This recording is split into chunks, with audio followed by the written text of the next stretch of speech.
Voici mes résultats de la dernière semaine de novembre sur ma propre firme TopStep, donc 824,56 $ de profit en une semaine sur 3 positions, une à stop loss à moins 246, une à take profit à plus 701 $ qui m'a fait quasiment toute la semaine et une à profit à plus 369 pour clôturer le mois d'octobre. Donc dans cette vidéo, on va revoir toute l'analyse 100% de la position que j'ai placée le 30, donc qui m'a fait un take profit de plus de 101 $ de profit. Je t'ai préparé un Miro avec énormément de valeur. Ça va être incroyable, il y a énormément de choses à voir dans cette vidéo, énormément de théories, mais surtout énormément de pratiques. Donc cette vidéo est faite pour toi si tu n'es pas encore rentable, tu ne vis pas encore de ton trading et que tu as un blocage au niveau de la stratégie. L'objectif, c'est vraiment qu'à la fin de cette vidéo, tu sois en mesure de prendre exactement ce même genre de position avec un setup ultra clair, ultra mécanique, backtesté sur plusieurs années en arrière, qui m'ont permis de vivre de mon trading, de quitter mes études à l'âge de 17 ans et de quitter la France à l'âge de 18. Donc tu seras littéralement capable de prendre des positions exactement comme celle-ci, car c'est exactement la position que j'ai passée le 30 octobre. Comme tu peux le voir juste ici sur le screen, on était le 30 et la position est le 30 juste ici. Donc aujourd'hui, qu'est-ce qu'on va voir de manière beaucoup plus concrète? On va voir l'entièreté du setup de cette position et le contexte du marché. Également les confirmations LTF qui ont validé l'entrée, qui m'ont permis de prendre la position. On va voir toute l'approche en hedging que je vais utiliser. Est-ce que je vais mettre à break-even? Est-ce que je vais déplacer mon stop loss? Est-ce que je vais déplacer mon take profit avec plusieurs take profit? Tout ça, je vais vous le présenter dans cette vidéo. Également la gestion du risque, combien de pourcentage de mon capital je vais utiliser sur ce genre de position, tout le money management qu'il y a derrière cette position. Je préfère te prévenir, mais dans cette vidéo, il va y avoir seulement des cuts, il n'y a pas de musique, il n'y a pas de montage, il n'y a pas de motion design. Donc je suis là vraiment pour te donner un maximum de valeur en un minimum de temps. Je ne suis pas là pour te divertir ou d'augmenter tes niveaux de dopamine. Donc quitte cette vidéo si tu es venu pour te divertir et reste-y si tu es vraiment venu pour apprendre et vraiment venu pour progresser dans ton trading.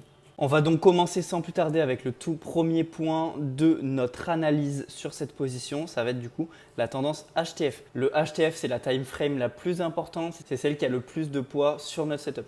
Donc l'objectif de l'analyse en HTF, donc en haut time frame, ça va être de comprendre le sens de la structure. Est-ce que c'est une structure haussière, dans quel cas on va se placer à la hausse? Est-ce que c'est une structure baissière, dans quel cas on va se placer à la baisse? Donc c'est vraiment repérer la tendance et se placer dans le sens de la tendance. On n'est pas des magiciens du marché, on va toujours venir se placer dans le sens de la tendance car ça augmente nos probabilités. Évidemment, si ça fait des mois et des mois que le marché est à la hausse, la probabilité que ça continue à la hausse est plus importante que la probabilité que ça aille à la baisse. Ça ne veut pas dire que ça ne va pas aller à la baisse, ça veut seulement dire que c'est une question de probabilité et du coup on met les probabilités dans notre sens si on se place dans le sens de la structure. Donc déjà pour l'analyse de la structure, on va utiliser la théorie de Dow. J'en ferai une vidéo spécialement pour entrer bien plus en profondeur. Vous connaissez sûrement la théorie. Une tendance haussière se caractérise par des plus hauts de plus en plus hauts et des plus bas de plus en plus hauts également. Et à l'inverse, une tendance baissière se caractérise par des plus bas de plus en plus bas et des plus hauts de plus en plus bas également. Donc l'objectif de l'analyse HTF, comme je l'ai dit, c'est identifier la tendance. Comme vous pouvez le voir sur la position que j'ai prise tout à l'heure, qu'on analyse dans cette vidéo, on avait une tendance haussière. Tendance haussière, pourquoi? Parce que les plus hauts sont cassés à la hausse, comme vous pouvez le voir juste ici, plus haut cassé à la hausse, des plus hauts qui sont de plus en plus hauts et des plus bas, comme juste ici le plus bas, qui n'a pas été récupéré. Donc ça veut dire que les plus hauts sont de plus en plus hauts et les plus bas sont de plus en plus hauts également. Ce plus bas là est plus haut que le précédent. Ce plus haut ici est plus haut que le précédent également. Donc c'est une structure qui est haussière en haut time frame. Et donc sur ce setup, c'est la première confirmation que je vais utiliser. Sachant que je connais le sens de la structure, je vais du coup chercher des setups uniquement dans le sens de la structure. Dans l'exemple ici, ça va être uniquement des setups à l'achat.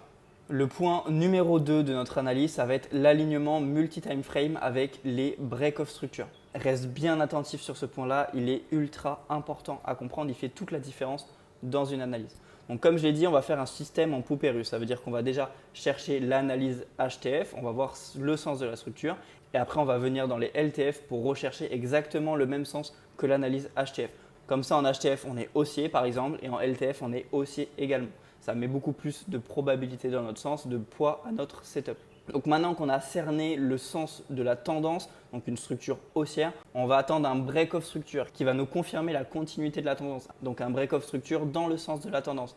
Un break-off structure, qu'est-ce que c'est? C'est quand un point haut vient casser le dernier plus haut dans le sens de la tendance, comme vous pouvez le voir ici. Ce mouvement-là qui vient casser le dernier plus haut juste ici avec un break-off structure. C'est exactement ce qu'on va attendre pour la suite de notre setup. Donc ça, c'est pour la théorie et pour la pratique. Juste ici, on a ce fameux mouvement qui vient casser le dernier plus haut en break-off structure, juste ici. Donc ça valide exactement le point numéro 2 de notre analyse. Donc on a une tendance HTF bien définie à la hausse. On a également un break-off structure HTF qui nous confirme la continuité de cette tendance. Maintenant, on va venir réaligner le prix en LTF. Donc voici la théorie. Ici, on est en LTF. On a un premier break-off structure LTF. Quand je dis LTF, c'est le low time frame. Ça va être tout ce qui est M5, M10, M15 maximum. On va avoir un premier break-off structure LTF qui montre la réaction initiale du prix dans le sens du break-off structure HTF. Donc on a notre premier break-off structure HTF. Puis après, on attend un break-off structure LTF dans le même sens, donc un sens haussier dans cet exemple. Puis on va attendre un second break-off structure LTF qui vient confirmer et réaligner le prix du HTF au LTF. En résumé, les points importants, c'est identifier le sens de la structure HTF, attendre un premier break-off structure HTF dans le sens de la structure et chercher deux confirmations, donc deux break-off structure LTF toujours dans le sens de la structure. Donc en théorie, ça fait ça. Premier break-off structure LTF juste ici, le mouvement qui vient casser la structure juste là. Et du coup, on attend un deuxième break-off structure LTF qui vient confirmer le réalignement du prix. Donc, c'est notre fameux système en poupée russe. On a notre structure en HTF et on réaligne le prix en LTF pour maximiser nos probabilités. Et donc, en pratique, ça donne ça. On va avoir du coup dans le screen précédent le mouvement HTF. Je vous le remontre rapidement, il est juste ici. Donc, le mouvement HTF avec ce mouvement-là qui vient casser la structure en BOS. On va attendre que le prix corrige à l'intérieur et une fois que c'est fait, on va avoir deux confirmations. La première, ça va être notre premier break-off structure LTF juste ici et notre deuxième break-off structure LTF qui vient confirmer et réaligner le prix avec l'HTF. Donc juste ici. Donc ça donne ça. On a notre premier mouvement qui vient casser l'ancien plus haut, qui break-off structure. Et on a notre deuxième mouvement qui vient confirmer en cassant une nouvelle fois l'ancien plus haut, qui confirme un changement de tendance dans les LTF et un réalignement avec les HTF. Donc maintenant qu'on est dans les LTF, on va rentrer en précision sur le marché grâce à nos confirmations LTF. La confirmation que j'ai utilisée dans cette position, que j'ai utilisée dans l'exemple et que j'utilise tous les jours et qui m'a permis de devenir rentable en trading, c'est la confirmation de l'order block, donc l'OB. Donc un order block se crée à la suite de notre deuxième break-off structure. On a vu tout à l'heure qu'on attendait deux break-off structures en LTF et du coup le deuxième break-off structure nous délivre un order block. Donc un order block, ça correspond à la dernière bougie opposée au mouvement impulsif qui a provoqué le break-off structure. Donc dans un contexte haussier, c'est la dernière bougie baissière avant de casser la structure. Dans un contexte baissier, c'est la dernière bougie haussière avant de casser la structure. Comme vous pouvez le voir juste ici, on est dans un contexte haussier sur la position. Donc dans cet exemple, la dernière bougie baissière, c'est juste celle-là. Et donc c'est cette bougie baissière qui va délivrer un order block parce que c'est la bougie baissière qui est à la base de notre mouvement qui vient casser la structure et qui vient casser le dernier plus haut, le break-off structure. Donc ça, c'est uniquement sans le second break-off structure, pas dans le premier, évidemment. Lorsque le mouvement va corriger dans l'order block, c'est une zone à forte probabilité où il y aura une réaction de la part des acheteurs. Donc maintenant, je vous montre l'exemple pratique sur la position. Donc on a eu notre second BOS juste ici avec le mouvement qui vient casser le dernier plus haut en break-off structure juste là. Donc ça, c'est le deuxième break-off structure LTF qu'on va venir chercher. Et du coup, ce mouvement, il vient libérer un order block. C'est la dernière bougie vendeuse juste ici avant la cassure. Donc cette dernière bougie vendeuse, elle est juste ici et elle vient libérer un order block. Et comme vous pouvez le voir, cet order block, il y a eu une réaction à l'intérieur. Et cet order block, je m'en suis servi comme confirmation LTF pour rentrer sur ma position. Il y a eu une réaction agressive à l'intérieur, comme vous pouvez le voir juste ici. Je vous présente ce concept de l'order block rapidement parce que c'est vraiment celui que j'ai utilisé dans cette position. Mais il faut savoir que des concepts, tu peux en utiliser plein. L'essentiel, c'est d'avoir une confirmation qui est alignée avec toi et qui est rentable au long terme. Tu n'es pas forcé d'utiliser l'order block. C'est ce que j'ai utilisé dans cette position, c'est ce que j'utilise tous les jours sur les marchés, mais tu n'es pas forcé d'utiliser. Je me suis permis d'avoir une vision un peu plus ICT pour vous présenter également d'autres confirmations qu'on aurait pu avoir sur cette position en prenant l'exemple des CB et des BZ. Donc en gros, c'est Fair Value Gap haussier et baissier. Donc c'est plutôt une vision assez ICT, SMC. Ce n'est pas vraiment ce que je trade, mais pour certains qui regardent la vidéo, qui traitent ce genre de position, c'est simplement pour vous expliquer que des confirmations, il y en a des différentes, il y en a plein sur le marché. Tu peux faire de la figure chartiste, de l'analyse fondamentale, tu peux faire également des supports, des résistances, de la lecture de bougies, peu importe. Tant que ta confirmation, tu arrives à la respecter et qu'elle est rentable au long terme, c'est ça le plus important.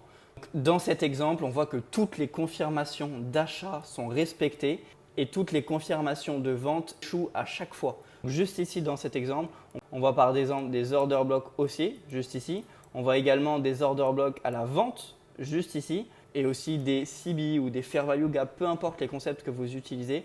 On voit clairement que tous les concepts haussiers dirigés par les acheteurs sont respectés sur le marché à chaque fois et tous les concepts de vente créés par les vendeurs échouent à chaque fois. Donc quand on arrive à lire ça, le prix nous montre clairement que les acheteurs ont le lead sur le marché car à chaque fois qu'il y a une confirmation acheteuse, elle est respectée et le prix va dans ce sens-là. À chaque fois qu'il y a une confirmation vendeuse, elle n'est pas respectée. Donc on a une tendance qui est vraiment dominante à la hausse, des acheteurs qui sont dominants sur le marché. Donc sur l'exemple pratique, on peut voir exactement ça. On a par exemple des order blocks haussiers qui sont respectés, comme vous pouvez le voir juste ici. On a également des busy, donc des fair value gap haussiers qui sont également respectés, comme vous pouvez le voir avec ces mèches qui rejettent et qui continuent la tendance haussière. On a également juste ici un autre busy qui est respecté, donc un fair value gap haussier. Comme vous pouvez le voir, le prix corrige à l'intérieur et continue à la hausse en cassant le nouveau plus haut pour continuer la tendance baissière. Et là, j'ai l'exemple avec un CB qui n'a pas été respecté. Donc, s'il aurait été respecté, le prix aurait fait quelque chose comme ça, réagi à l'intérieur et continué une tendance baissière. Sauf que comme vous pouvez le voir, les acheteurs sont en train de lead le marché. Le CB, donc le fair value gap baissier, n'a pas été respecté et a été cassé juste ici à la hausse, comme ça.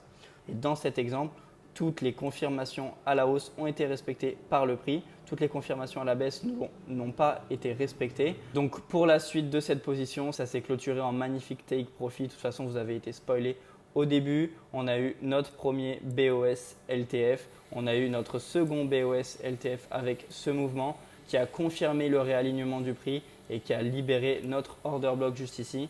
Et le prix est venu corriger dans cet order block et il y a eu une grosse réaction à l'intérieur qui est allé chercher notre dernier plus haut juste ici pour continuer la tendance haussière. C'est aussi simple que ça. Et maintenant, on va voir la gestion du risque et la stratégie de hedging. Écoute bien cette partie, c'est le plus important. Même si tu as un bon plan de trading, tu as une bonne stratégie, tu as une bonne psychologie, si ta gestion du risque ne fait pas sens, tu vas cramer ton compte. Donc cette partie, c'est la plus importante de cette vidéo. Même si les concepts qu'on a vus juste avant, tu les appliques, si tu n'as pas une bonne gestion du risque et une gestion de ton hedging, jamais être rentable en trading, tu vas finir par cramer tous tes comptes.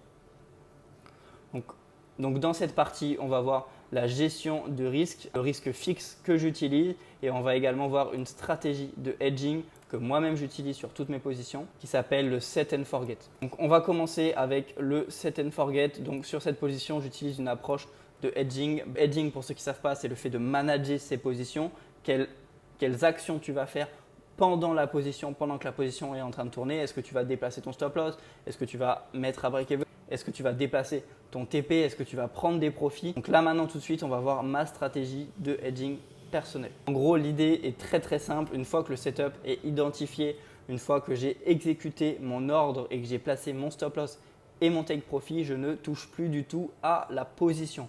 Peu importe ce que le marché fait, la position ne bouge pas. Le but, c'est laisser les probabilités s'exprimer comme je l'ai marqué juste ici. Chaque trade que je place est toujours quelque chose de mécanique, de binaire. Donc, dans la théorie, on peut voir juste ici, j'ai mis des petits cadenas sur le take profit et le stop loss pour vraiment vous expliquer que c'est des entités qui ne bougent pas.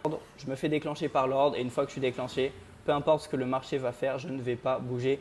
Même si je suis à 1 pips du TP, je ne vais pas bouger mon stop loss, peu importe. Pareil, même si je suis à 1 pips du stop loss, je ne vais pas bouger et sortir de la position. Juste, j'attends et je reste de marbre discipliné.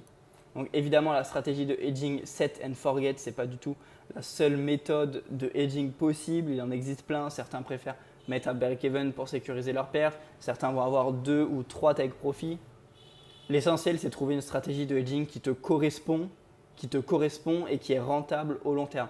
Moi, celle-ci, c'est celle qui me correspond. L'essentiel, c'est que tu puisses te découvrir, backtester pour voir si ça te correspond. Mais pour commencer, je te conseille d'aller sur du set and forget exactement comme moi parce que c'est très simple à mettre en place, c'est très discipliné et comme tu le sais en trading, c'est les choses simples qui priment sur les choses complexes.